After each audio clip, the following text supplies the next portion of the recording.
While cleaning our attic, I found a letter from my wife to her ex from last year. Once I'm done using him, I'll come back to you.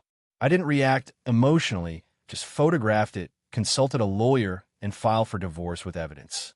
When she found the papers, she realized the letter had an expiration date. Original post. I, 36 male, was cleaning out our attic last Saturday afternoon. My wife was at what she called a wellness retreat for the weekend. We've been married 5 years, together for 7 total. The attic needed organizing because we were planning to convert it into a home office.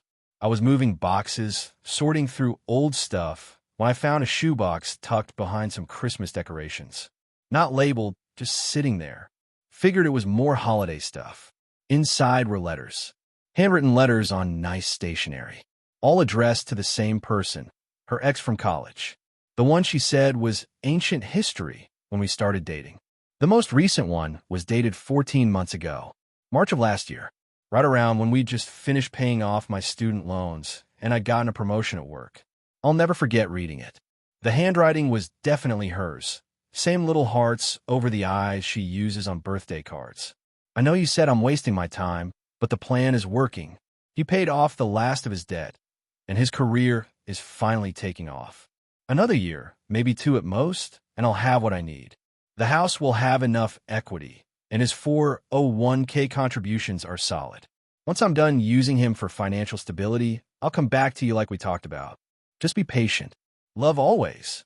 I sat there on the attic floor for probably 20 minutes, just holding this letter, reading it over and over. My hands weren't shaking. I wasn't crying. I just felt cold, like someone had flipped a switch and turned off every emotion. Then my brain kicked into gear. I pulled out my phone, photographed every single letter in that box. There were 8 total, spanning our entire relationship. Each one talked about the plan, about using him, about coming back to her ex once she'd secured her future. Turns out I wasn't her husband. I was a retirement plan. I put everything back exactly how I found it. Went downstairs, made myself dinner, watched TV. Monday morning, first thing I called out sick from work. Spent the day researching divorce attorneys. Found one with excellent reviews for high-conflict divorces. Sent her an email with the photos attached. Need consultation ASAP. Have documented evidence of spouse's premeditated plan to defraud me. She called me within an hour. Tuesday, I was in her office. She looked at the photos, read the letters, and her face went from professional to genuinely angry. This is wow. Okay, this is actually one of the more clear-cut cases I've seen. She's literally documented her intent to defraud you in writing. We talked strategy. I told her I wanted this done as cleanly and quickly as possible. No drama, no back and forth. Just out. The house is in both names, but I paid the entire down payment from inheritance before we got married. I can prove that. Good. That's separate property in this state. We can argue for a larger share. We have separate bank accounts for day-to-day stuff, but one joint savings account that we both contribute to. How much? About $45,000. I've contributed roughly 70% of it based on my records. She nodded, taking notes. We'll need all your financial documents. Pay stubs, contribution records, everything. The more documentation you have, the better. By Friday, the papers were drawn up. My attorney filed for divorce with a request for expedited proceedings based on documented fraud. The letters were attached as evidence. My wife got home Sunday evening from her retreat, all smiles, talking about how centered she felt. I handed her the envelope. What's this? Divorce papers. You're being served. She laughed. Actually laughed. What? Is this a joke? Read them. She opened the envelope. I watched her face go from confused to pale to absolutely furious as she read. You went through my things? I was cleaning the attic. Found your letters to your ex. The ones where you talk about using me as a piggy bank until you can run back to him. Those are private, and they're also evidence of fraud. My lawyer was very interested in them. You can't use those. That's illegal. Actually, discovered evidence of fraud during the normal course of household activities is completely admissible. Already checked. She started crying. Not sad crying, angry crying. You had no right. Neither did you. But here we are. That was 8 days ago. Things have escalated significantly since then. Update 1 week later. The fallout has been exactly as messy as you'd expect, but also, weirdly, predictable. My soon-to-be ex-wife spent the first 3 days trying every manipulation tactic in the book. Crying, apologizing, claiming the letters were just venting and didn't mean anything, saying she was confused when she wrote them but really loves me. I didn't engage, just referred her to my attorney for all communication. By day 4, when she realized I wasn't backing down, she switched tactics completely. Her mother called. I met this woman maybe 10 times in 5 years. She lives across the country and never seemed particularly interested in our marriage. Now, suddenly she's calling me at 7 a.m. on a work day. You need to stop this divorce nonsense immediately. Good morning to you too. My daughter made a mistake. She's willing to go to counseling. You don't throw away a marriage over one mistake. She documented her plan to use me financially across 8 letters over multiple years. That's not a mistake. That's a strategy. You're being dramatic. She loves you. She's just scared of commitment and wrote some foolish things. People process emotions differently. By planning to defraud their spouse? Oh, please. Defraud. You sound ridiculous. Marriage is a partnership. She contributed to your life too. By her own admission in writing, she viewed me as a temporary financial stepping stone. Long pause. Then, so you're really going to ruin her life over this? I'm not ruining anything. I'm removing myself from a fraudulent situation. She'll get half of everything anyway. Might as well stay married. Actually, my lawyer thinks differently.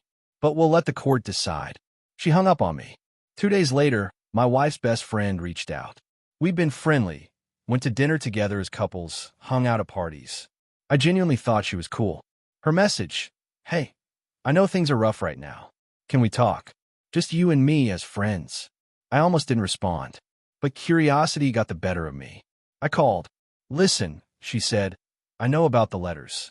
She told me everything, and yet what she wrote was bad. But context matters, you know? What context makes?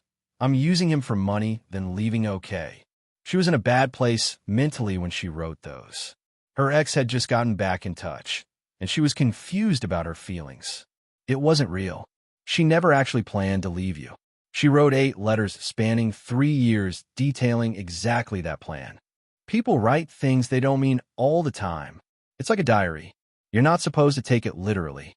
Diaries don't include plans with timelines and specific financial targets. Silence. Then, look, she screwed up.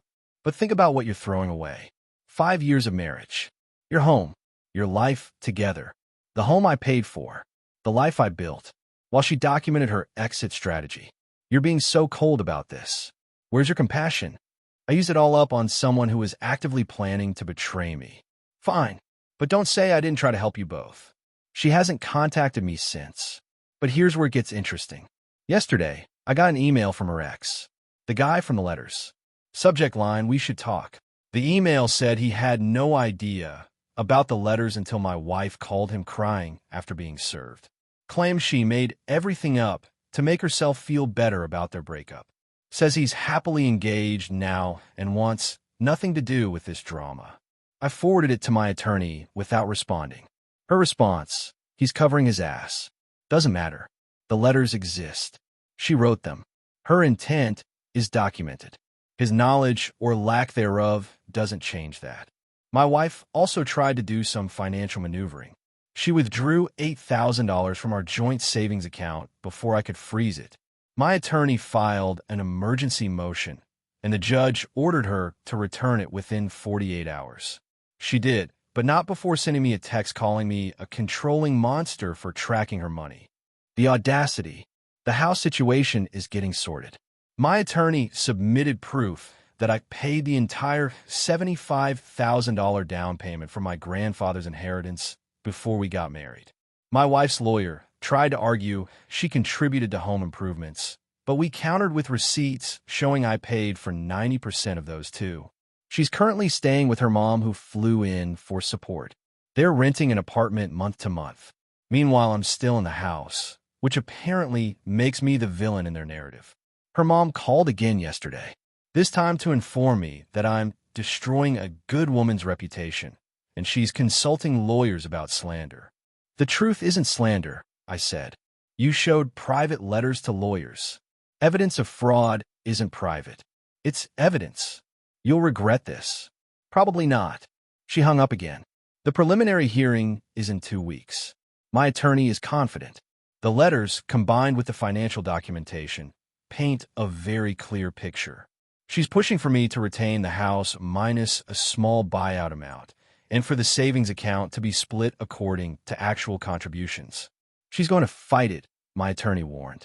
Her lawyer will argue emotional distress, that the letters were fantasy, that you're vindictive. Let them argue. Just be prepared. These things can get ugly. Uglier than finding out your wife never loved you and only married you for financial security. She paused. Fair point. I'm not angry anymore. That initial cold feeling has settled into something else. Determination, maybe, or just doneness. I'm done being someone's backup plan. Done being treated like a retirement account in human form. My friends have been supportive. A few mutual friends tried that there are 2 sides to every story approach, but after I showed them copies of the letters, names redacted, they shut up pretty quick. One friend asked if I felt guilty for giving up on my marriage. I don't. You can't give up on something that was never real in the first place. 2 weeks until the hearing. I'll update after. Update 2, 3 weeks later. The preliminary hearing happened yesterday. It went about as well as my attorney predicted, which is to say it was professionally vicious. My wife showed up with her mother and her lawyer, some guy her family apparently paid a lot of money for. He had the whole slick presentation thing going on. Expensive suit, overly friendly with the judge, the works. My attorney is more the quiet competence type. She let him talk first. His strategy was predictable. Paint my wife as the victim of my vindictive behavior. Said the letters were private thoughts never meant to be shared, that I violated her privacy, and that she's devastated by the betrayal of trust. The irony was not lost on anyone in that courtroom. Then he tried to argue that the letters were written during a period of mental health crisis and don't reflect her true feelings or intentions. Claimed she was in therapy, lie. I would have known, dealing with anxiety about our relationship, also lie, and that the letters were a form of emotional processing. Your Honor, he said, all sincere and concerned, my client deeply regrets writing those letters. They were written during a dark time, and she never intended to act on any of it. She loves her husband and wants to reconcile. The judge looked at my wife. Is this true? You want to reconcile? She nodded, dabbing at her eyes with a tissue. Yes, Your Honor. I made a terrible mistake. But I love my husband. I always have. I sat there expressionless. My attorney told me before we went in, show nothing. No anger, no sadness, nothing. Just quiet and composed. It was our turn. My attorney stood up, all business. Your Honor, I'd like to submit additional evidence. She handed over a folder. Inside were financial records I'd spent 2 weeks compiling with my accountant. Every deposit, every withdrawal, every contribution to our joint accounts over 5 years. Color-coded, dated, with percentages calculated. The evidence shows that my client contributed 73% of all joint savings over the course of the marriage. Furthermore, the down payment for the marital home came entirely from my client's inheritance prior to marriage, $75,000, documented here. She also submitted emails and texts I'd saved over the years. Things my wife had said about money, about our future, about being smart with finances. In context with the letters, they painted a damning picture. One email from 2 years ago. Make sure you max out your 401k contributions. We need to build our nest egg. Another text from last year. Did you set up the automatic transfer to savings like we discussed? $800 per month. My attorney. These communications, combined with the letters, demonstrate a pattern of financial manipulation and intent. This wasn't a mental health crisis. This was calculated. Her lawyer tried to object, but the judge waved him off. I've reviewed the letters, the judge said, looking at my wife. 8 letters over 3 years. All with similar themes about using your husband for financial gain until you could leave. That's not a mental health crisis. That's a plan. My wife started crying harder. Real tears this time, I think. The judge continued. However, California is a community property state. Regardless of intent or documented plans, there are still marital assets to divide. My heart sank a bit. I knew this was coming, but still, the judge ruled. The house, since I paid the entire down payment from premarital inheritance, I was entitled to that $75,000 back first. The remaining equity, about $60,000, would be split 60-40 in my favor due to my documented larger contribution to mortgage payments. I could keep the house if I paid her $24,000 for her share. Joint savings, split 73-27 according to actual contributions, as documented. My 401k, she got nothing. The judge noted her letters specifically mentioned targeting it, which demonstrated intent to exploit marital assets unfairly. Her car, she keeps it, it's in her name, I never contributed to payments. My car, I keep it, same deal. Furthermore, the judge said, given the documented evidence of intent to defraud, I'm denying any request for spousal support. Her lawyer exploded, started arguing about her contributions to the marriage, how she supported his career, all that. The judge shut him down. Counselor, your client wrote multiple letters documenting her plan to use her husband's income and assets for her own benefit before leaving him. That's not support. That's exploitation. Request denied. My wife was sobbing. Her mother was glaring at me, like I'd personally set her daughter on fire. Outside the courthouse, her mother approached me. Her lawyer tried to stop her, but she shook him off. You've ruined her life. She tried to ruin mine first. I just had better documentation. She'll never recover from this. The humiliation alone. The humiliation of getting caught planning fraud? Yeah, that must be rough. You're a cruel man. I'm a practical one. She walked away. My wife tried to approach me too, but my attorney stepped between us. No contact, my attorney said firmly. All communication through counsel. My wife's face was blotchy from crying. I'm sorry, she said, looking at me. I really am sorry. I do love you. I looked at her. This woman I'd spent 7 years with. Married for 5. Built a life with. No, you don't, I said quietly.